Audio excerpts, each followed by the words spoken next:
Hey you guys, welcome back to the channel. My name is Brad. This is the Firefighter Essential Toolbox. Tesla, wow, what a run. Today, shares are going for almost $870. $869.56 is the current share price. That's insane. Now, you guys know my Tesla journey.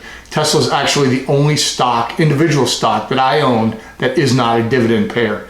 I told myself back in June of 2019 that if Tesla shares dropped below $220 a share, that I would buy as many as I could.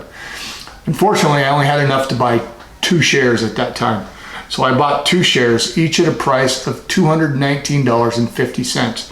Now, back then, Ally Invest still had a $4.95 commission. So I was charged that at the same time. The stock price started going up. Fast forward to August 31st of 2020, we had the 5-to-1 Tesla split. So my 2 shares turned into 10.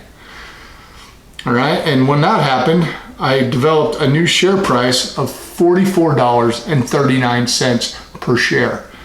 Now, as you guys know, Tesla has been on a meteoric rise. Like, who knows when it's going to stop? I certainly don't.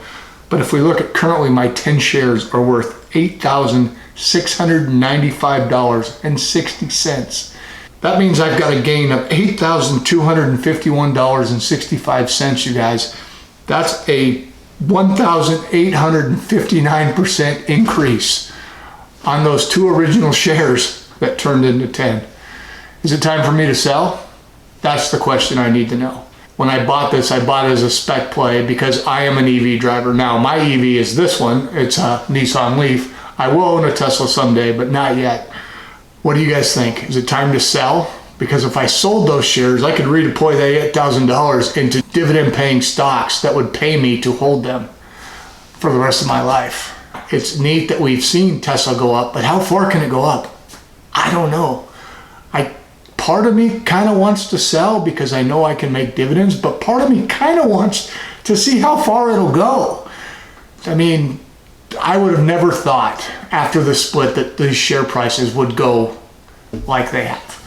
If we look at the year, you guys, I mean, we started for, these shares were less than $200 a share, and now they're almost, they're $880. That's crazy. It's crazy. What should I do, you guys? Should I sell my shares? Should I hold on to my shares? Let me know what you guys think in the comments and tell me why you think I should do either or. Part of me as I said, part of me wants to sell it for the dividend that I could pick up from other companies, but part of me just wants to see how far it'll go because I like seeing that number, that big balance. All right, you guys, I hope you guys something out of it. If you did, do me a favor, drop me a like. It's a simple way you can repay me for the time I put into these videos. If you're not already subscribed, you know the deal. Hit the red button, ring the bell. You'll get notified every time I make a video. I try to make at least a couple a week. All right, we'll see you. Thanks.